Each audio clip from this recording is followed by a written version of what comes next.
After having learned about the first work from the Mughal dynasty, the miniature Jahangir preferring a Sufi shape to kings, what we're going to look at now is our example of Mughal architecture. And when you look at the title of this Taj Mahal, I am absolutely confident that an image has already formed in your mind. This has been described and may very well be the single most recognized place on the face of the earth. Wow. All right, so it had always been my dream to visit the Taj Mahal. And when this dream came true, when I came up to the gate, this was my very first view of this structure through that gate. And I was just blown away. Coming inside, what I had always imagined about the Taj Mahal, everything that I had imagined was true.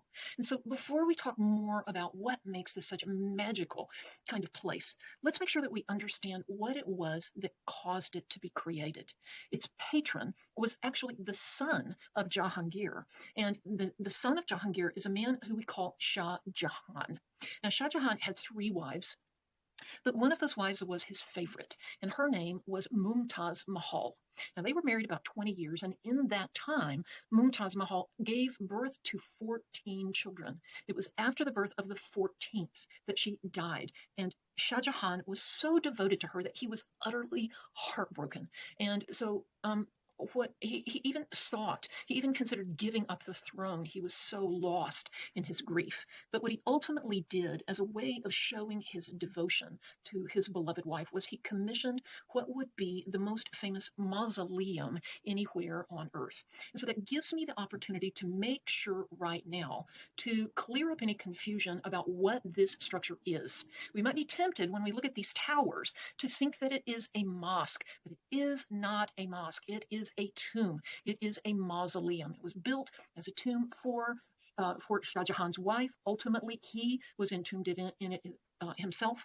The four minarets are purely ornamental. There is a mosque over here in this red sandstone building to the left, which is mirrored by another red sandstone building over here on the right, adding to a sense of symmetry about the structure. But the building that is so famous here in the middle is not a mosque, it's a tomb.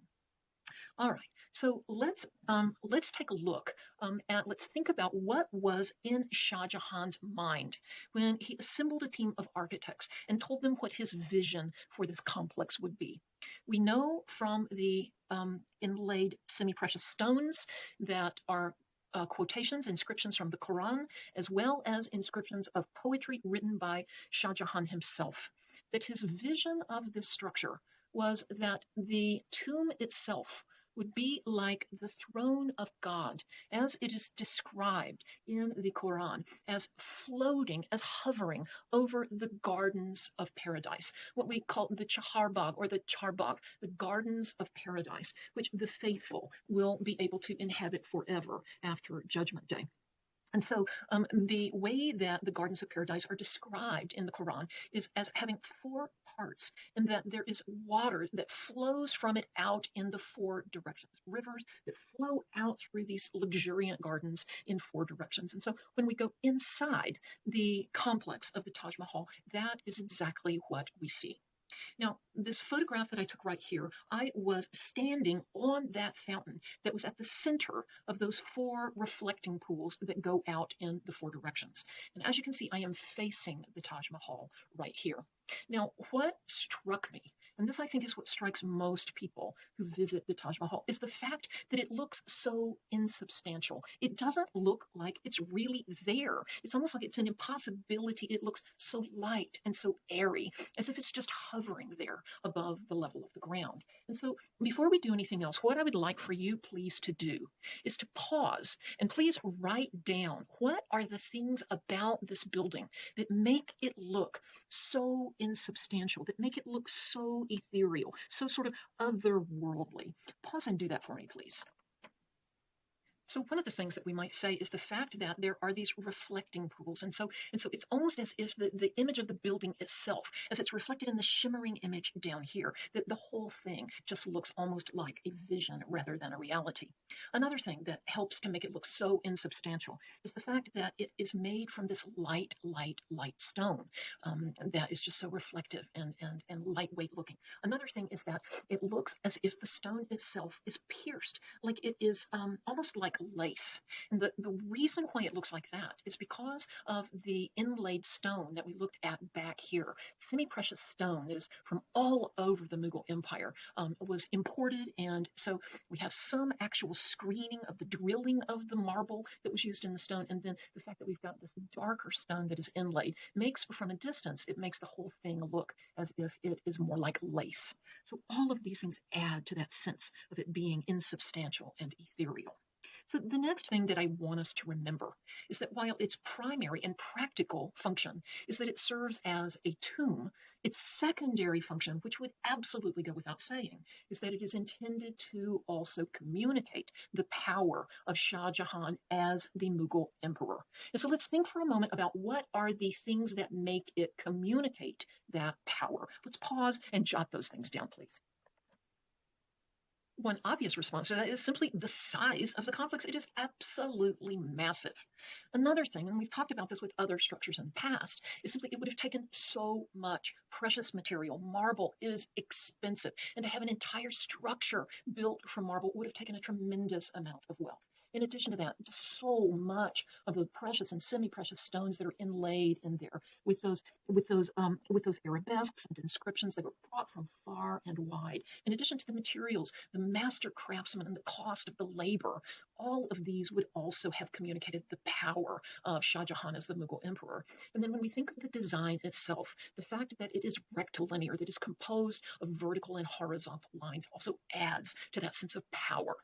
So from here, we're going to move to a discussion of the form of the Taj Mahal, but I want us to remember that in the same way that the Mughal miniatures, such as Jahangir preferring a Sufi shape to kings, reflected Persian influence, that Persian influence is also seen in architecture. And so when we look at the Taj Mahal, we also see the influence of, let me back up just a couple of slides here, we see the influence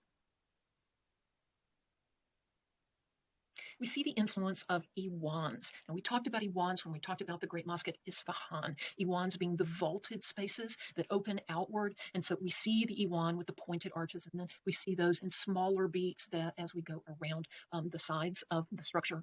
And so Iwans are one of the elements of Persian influence. The other is the shape of the Persian domes. We call these lotus domes. They resemble, to some extent, the onion domes that we associate with Russian Orthodox architecture, for example. But that lotus dome is another thing that reflects that Persian influence.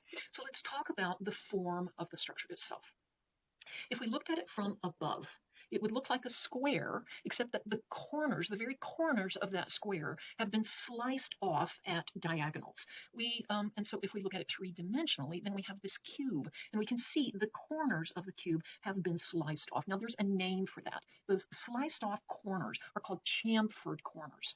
And so we can see, as we continue to think about the structure, one of the things that I want us to remember is that it is in three horizontal stages. We have a bottom level, and then a second level, and then we have this third level, which is up here above.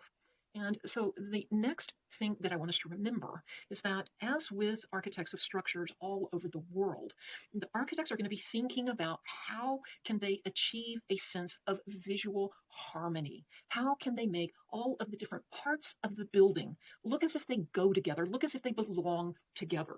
So I'd like you to pause and please write down some of the ways in which the architect has taken all of the parts and put them together such that they look like they go together.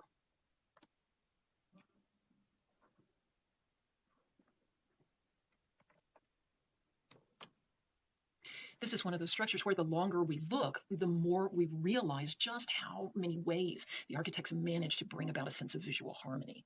One of the ways that we might think about is the careful balance, the careful sense of proportions that the structure observes. So, for example, the width of the structure is the same as the height of the structure from right here at the base up to the top of the dome.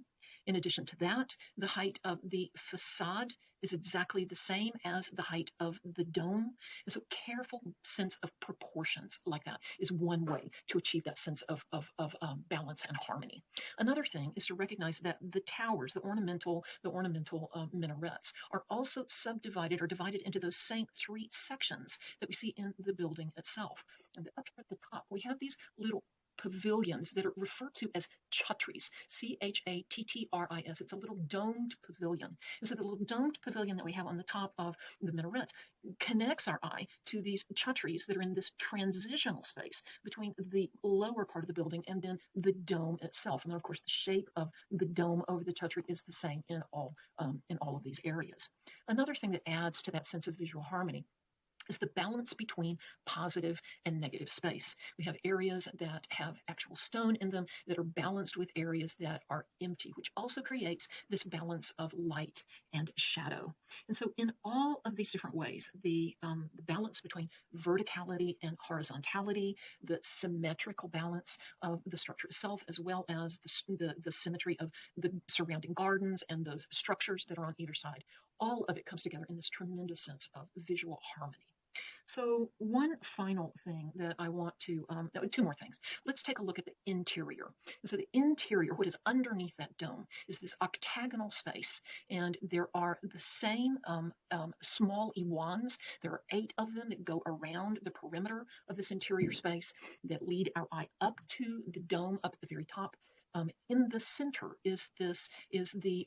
the cenotaphs behind this enclosure. The cenotaphs, which are like empty coffins, and then the actual coffins of Mumtaz Mahal and Shah Jahan are down in the crypt below. But we can see in the ornamentation we have the same floral designs and geometric patterns that we with inlaid stone that we saw on the exterior of the building. Truly, truly, truly beautiful.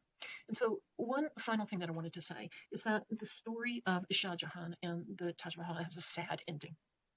When he was 66 years old, he fell ill, and in this time when he was sick, one of his sons, imprisoned him in a tower in a fortress that is about a mile up the river.